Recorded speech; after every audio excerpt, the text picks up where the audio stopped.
Hello students, welcome to our YouTube channel Vipin coaching classes, जिसमें आप देखते हो आपके सब्जेक्ट्स और आपके चैप्टर्स और उससे जुड़े हुए questions and answer. Hello students, welcome to our YouTube channel Vipin coaching classes है। तो आज की जो वीडियो है क्लास 8th के स्टूडेंट्स के लिए है, जिनकी बुक है वसंत हिंदी की बुक और इसका चैप्टर 2 लाख की चूड़ियाँ। अगर आपने चैप्टर फर्स्ट नहीं देखा है तो आपको हमारे ही यूट्यूब चैनल पे ये मिल जाएगा, तो आप लोग आराम से देख लीजिएगा।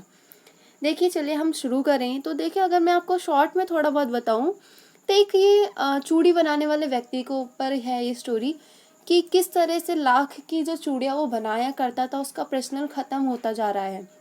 और मतलब कहीं ना कहीं कहा गया है कि जिस तरह से जो टेक्नोलॉजी आ गई है लोगों की लाइफ में, तो इससे जो छोटे मोटे काम करने वाले जो व्यवसायी थे, तो उनका काम जो है अब ठप हो गया है इस माहौल में।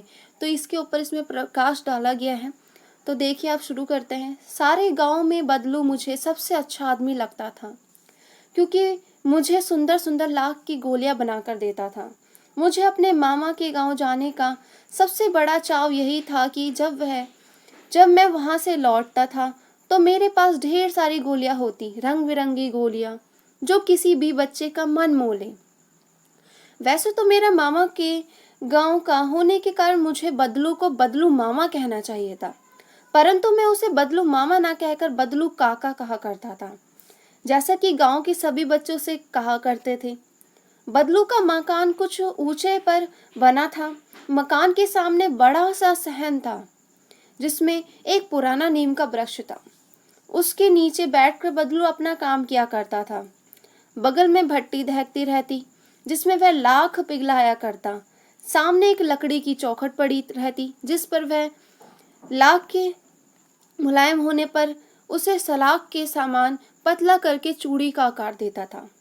तो मैं उम्मीद करती हूँ आपको यहाँ तक स्टोरी समझ आ रही होगी कि इसमें मतलब एक बच्चा है जो कि स्टोरी बताता है, ठीक है, जो नरेट कर रहा है इसको, कि वो बोलता है कि मुझे अपने मामा जी के गांव में जाने में बहुत अच्छा लगता था, क्योंकि वहाँ पे एक व्यक्ति था जिसका नाम बदलू था, है ना, जिसे वो बदलू काका बोलता था, क्योंकि जैसे और बच्चे बोलते थे नॉर्मली ऐसे ही। तो वो उसे बोलता है कि वो उसे लाख की गोलियां बनाकर देता था रंग बिरंगी, जब वो वहाँ पे जाता था तो उसे बड़ा मजा आता था। वह कहता है कि उसका एक घर था वहीं पे पास में, और सामने की तरफ एक नीम का पेड़ था जिसके नीचे बैठकर वह काम किया करता था। जैसे कि आप लोग देख रहे हो कि वो किस तरह से चूड़ियाँ बना रहा है लाख से, है ना। अब देखो आगे पढ़ते हैं। तो पास में 4-6 विभिन्न आकार की बेलन नुमा मुंगेरियाँ रखी रहती थी, जो आगे से कुछ पतली और पीछे से मोटी होती थी। लाख की चूड़ियों का आकार देकर वह उन्हें मुंगेरियों पर चढ़ाकर गोल और चिकना बनाता, और तब एक एक करके पूरे हाथ की चूड़ियाँ बना चुकने के पश्चात वह उन पर रंग करता था। यानी कि जैसे कि आप समझ रहे हो, यानी मुंगेरी, यानी कि आप जैसे ये देख रहे हो ना, बांस के टाइप में जो डंडे हैं, जिसमें वो डाल रहा है उन चूड़ियों को, और देन उनको आकार दे रहे हैं, जैसे कि अलग अलग साइज की होती हैं चूड़ियाँ, उस हिसाब से। अब देन उसके बाद बदलू कार्य सदा ही एक मछली पर बैठकर किया करता था, जो बहुत ही पुरानी थी, यानी कि जो छोटी छोटी खाटें होती हैं। बगल में ही उसका हुक्का रखा रहता और बीच बीच में उसे पीता रहता। गांव में मेरा दोपहर का समय अधिकतर बदलू के पास ही बीतता। वह मुझे लल्ला कहा करता और मेरे पहुंचते ही मेरे लिए तुरंत एक मछिया मंगा देता। मैं घंटों बैठे बैठे उसे इस प्रकार चूड़ियाँ बनाते देखता रहता। लगभग रोज ही वह 4-6 जोड़े चूड़ियाँ बनाता। पूरा जोड़ा बना लेने पर वह उसे बेलन पर चढ़ाकर कुछ क्षण चुपचाप देखता रहा था, मानो वह बेलन ना होकर किसी नववधू की कलाई हो। यानी कि अब भाई वो बताता है आगे कि जब भी वो जाता था वहाँ पे, तो भाई वो भी उसे अपने साथ बिठा लेता, और वह बदलू को देखता रहता कि वो किस प्रकार चूड़ियाँ बना रहा है ना। चूड़ियाँ जब वो बन के तैयार हो जाती तो बदलू उसे बड़े ही गौर से देखा करता, जैसे कोई दुल्हन के नए हाथ होते हैं नवनवेली सी दुल्हन की चूड़ियों वाले, ऐसे ही बदलू मनिहार था। मनिहार यानी कि चूड़ी बनाने वाला, चूड़ी बेचने वाला। चूड़ियाँ बनाना उसका पैतृक पेशा था, यानी कि फैमिली बिजनेस था उनका, और वास्तव में वह बहुत ही सुंदर चूड़ियाँ बनाता था। उसकी बनाई हुई चूड़ियों की खपत भी बहुत होती थी, यानी कि बिक जाती थी बड़े आसानी से। उस गांव में तो सभी स्त्रियां उसकी बनाई हुई चूड़ियाँ पहनती थी। आसपास के गांव के लोग भी उससे चूड़ियाँ ले जाते थे, परंतु वह कभी कभी चूड़ियों को पैसे से बेचना बेचता ना था, यानी कि भाई क्या आता है कि हर कोई उससे लेता रहता, पर कभी कभी तो वो ऐसे ही दे देता बिना पैसों में ही। उसका अभी तक वस्तु विनिमय का तरीका, और लोग अनाज के बदले उसे चूड़ियाँ ले जाते। यानी कि देख रहे हो, जैसे गांव में आपने देखा ही है कि गेहूं चावल आपने दे दिए और आपने कुछ सामान ले लिया, वैसे ही वो अपनी चूड़ियाँ दे देता था। बदला स्वभाव से बहुत सीधा था। मैंने कभी उसे किसी से झगड़ते नहीं देखा। हाँ, शादी विवाह के अवसरों पर वह अवश्य जिद पकड़ लेता था। जीवन भर चाहे कोई उससे मुफ्त चूड़ियां ले जाए, परंतु विवाह के अवसर पर वह सारी कसर निकाल लेता था। मतलब वही, उसको अपना पैसा जरूर चाहिए होता था। आखिर सुहाग के जोड़े का महत्व ही होता है। मुझे याद है मेरे मामा के यहाँ किसी लड़की के विवाह पर जरा सी किसी बात पर बिगड़ गया था, और फिर उसको मनाने में लोहे लग गए थे, यानी कि बहुत टाइम लग गया। माना ही नहीं, बड़ी मुश्किल से माना। विवाह में इसी जोड़े का मूल्य इतना बढ़ जाता था कि उसके लिए उसकी घरवाली को सारे वस्त्र मिलते, ढेरों अनाज मिलता, उसको अपने लिए पगड़ी मिलती और रुपए जो मिलते सो अलग। देख रहे हो, मतलब जब शादी विवाह में वो चूड़ियाँ बेचता तो उसे हर चीज मिल रही है भाई। मतलब अलग से मतलब उपहार भी मिल रहे हैं, वस्त्र मिल रहे हैं, अनाज भी मिल रहे हैं, और पगड़ी के साथ साथ पैसा भी मिल रहा है। तो भाई बहुत अच्छी कमाई हो जाती थी उस टाइम पे उसकी। यदि संसार में बदलू को किसी बात से चिढ़ थी तो वह थी कांच की चूड़ियाँ। वो तो वो नहीं था, क्योंकि वो लाख की चूड़ियाँ बनाता था। यदि किसी भी स्त्री के हाथों में उसे कांच की चूड़ियाँ दिख जाती तो वह अंदर ही अंदर गुड़ जाता, और कभी कभी तो दो चार बातें भी सुना देता। मुझसे तो वह घंटों बातें किया करता। कभी मेरी पढ़ाई के बारे में पूछता, कभी मेरे घर के बारे में, और कभी यूं ही शहर के जीवन के बारे में। मैं उससे कहता कि शहर में सब कांच की चूड़ियाँ पहनते हैं, तो वह उत्तर देता, शहर की बात और है लल्ला, वहाँ तो सभी कुछ होता है। वहाँ तो औरतें अपने मर्द को हाथ पकड़कर सड़कों पर घूमती भी हैं, और फिर उनकी कलाइयाँ नाजुक होती है ना। लाख की चूड़ियाँ पहने तो मोच ना आ जाए। यानी कि वो मतलब उसने ताना दे रहा है कि वे शहर में कांच की चूड़ियाँ पहन रही हैं, तो उनकी बस की नहीं है लाख की चूड़ियाँ पहनना। कभी कभी बदलू मेरी अच्छी खासी खातिर भी करता। जिस दिनों उसकी गाय दूध देती तो वह सदा मेरे लिए मलाई बचा कर रखता। आम की फसल में तो मैं रोज ही उसके यहाँ से दो चार आम खाता। परंतु इन सब बातों की अतिरिक्त जिस कारण वह मुझे अच्छा लगता वह यह था कि लगभग रोज ही वह मेरे लिए एक दो गोलियां बना देता। मतलब वही लाख की चूड़ियों की वो छोटी छोटी गोलियां होती है कंचे टाइप में, वो बना देता उसको। मैं बहुधा हर गर्मी की छुट्टी में अपने मामा के यहाँ चला जाता और एक आधे महीने वहाँ रहकर स्कूल खुलने के समय तक वापस आ जाता। परंतु दो तीन बार ही मैं अपने मामा के यहाँ गया होऊंगा, तभी मेरे पिता की एक दूर की शहर में बदली हो गई, और एक लंबी अवधि तक मैं अपने मामा के वहाँ नहीं गया। अब वही क्या था, तब लगभग 8 से 10 साल बाद जब मैं वहाँ गया तो इतना बड़ा हो चुका था कि लाख की गोलियों में मेरी रुचि नहीं रह गई।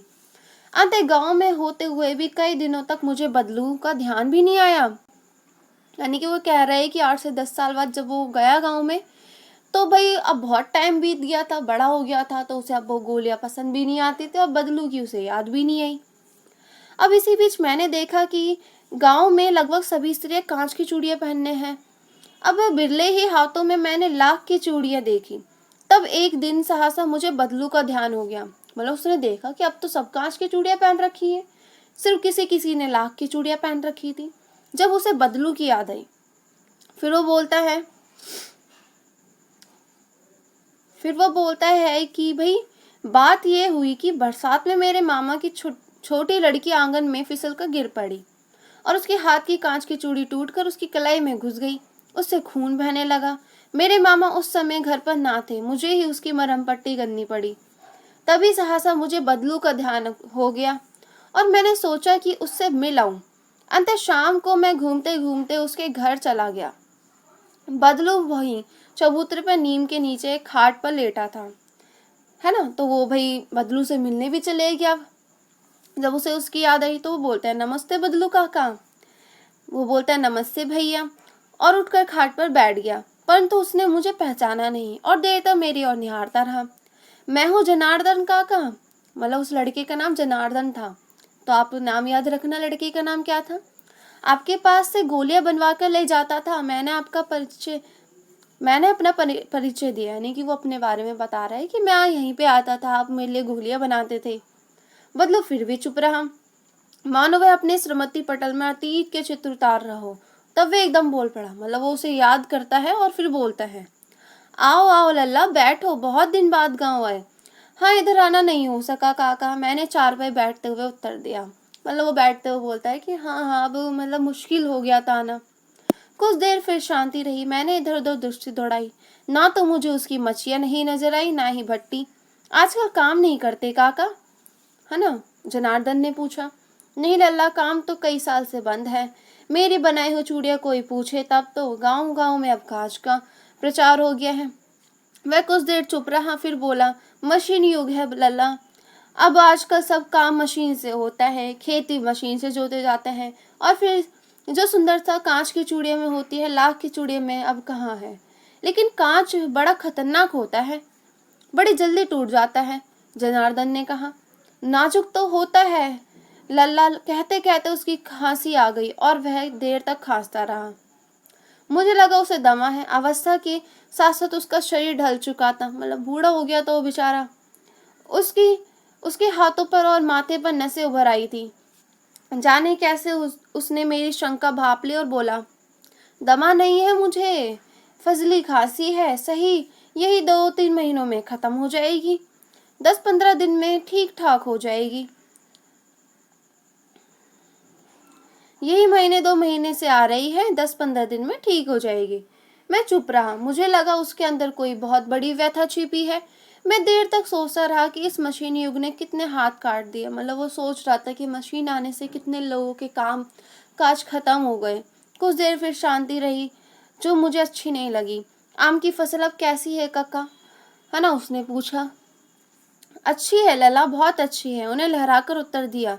अंदर अपनी बेटी को आवाज दी, अरे रज्जो, लल्ला के लिए आम तो ले आ। उसने आम मंगवा लिए भाई, बदलू ने। फिर मेरी ओर मुखातिब होकर बोला, माफ करना लला, तुम्हें आम खिलाना भूल गया था। नहीं नहीं काका, आम तो इस साल बहुत खाए हैं। वाह वाह, बिना आम खिलाए कैसे जाने दूंगा तुमको। मैं चुप हो गया। मुझे वे दिन याद हो गए जब वह मेरे लिए मलाई बचा कर रखता था। गाय तो अच्छी है ना काका, मैंने पूछा। गाय कहाँ है लला, 2 साल हुए, बेच दी, कहाँ से खिलाता। इतने में रज्जो उसकी बेटी आई और अंदर एक डलिये में ढेर से आम ले आई। ये तो बहुत है काका, इतने खा पाऊंगा, मैंने कहा। वाह वाह, हंस पड़ा। शहरी ठहरे ना, मैं तुम्हारी उम्र का था तो इससे चौगुने आम एक वक्त में खा जाता था, बदलू बोलता है। आप लोगों की तो बात ही कुछ और है, जनार्दन उसे बोलता है। और उनमें ऐसी ही बातचीत चलती रही। अच्छा बेटी, लला को 4-5 आम काट कर तो दो, सिंदूरी वाले देना। देखो लाला कैसे हैं। अब क्या था भाई, इसी साल ये पेड़ तैयार हुआ है। उसने बोला कि अभी अभी आम लगे हैं इस पेड़ पे, है ना, तुम खा के देखो। रज्जू ने 4-5 आम अंजलि में लेकर मेरे ओर बढ़ा दिए। आम लेने के लिए मैंने हाथ बढ़ाया तो मेरी निगाह एक क्षण के लिए उसके हाथों पर ठिठक गई।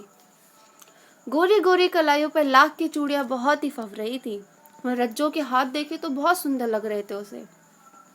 बदलू ने मेरी दृष्टि देख ली और बोल पड़ा, ये आखिरी जोड़ा बनाया था जमींदार साहब की बेटी के विवाह पर। 10 आने मुझको 10 आने पैसे मुझको दे रहे थे, मैंने जोड़ा नहीं दिया, कहा शहर से ले आओ।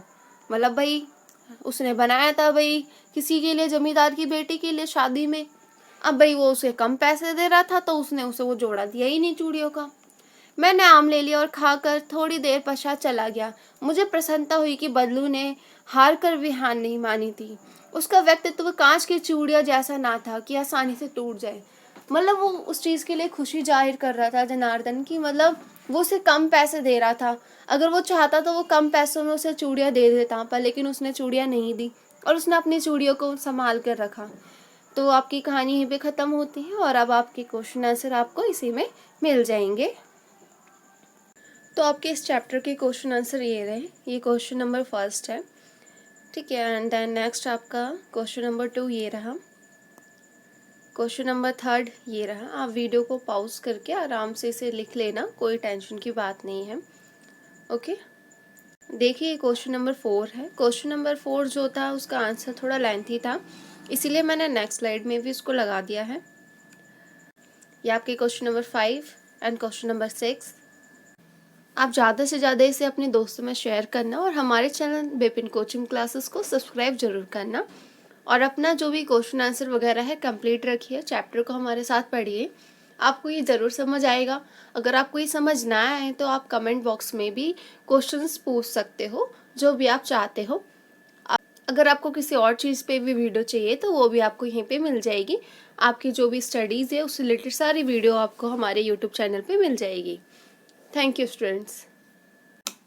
तो हमारी वीडियो यहीं तक थी। थैंक यू स्टूडेंट्स, आप लोग लास्ट तक बने रहे। हमारी इस वीडियो को लाइक करना और अपने दोस्तों के साथ शेयर भी करना, और हमारे चैनल विपिन कोचिंग क्लासेस को सब्सक्राइब करना और अपने दोस्तों से भी करवाना, और ये आपको हेल्प करेगा आपकी स्टडीज़ में। Thank you students.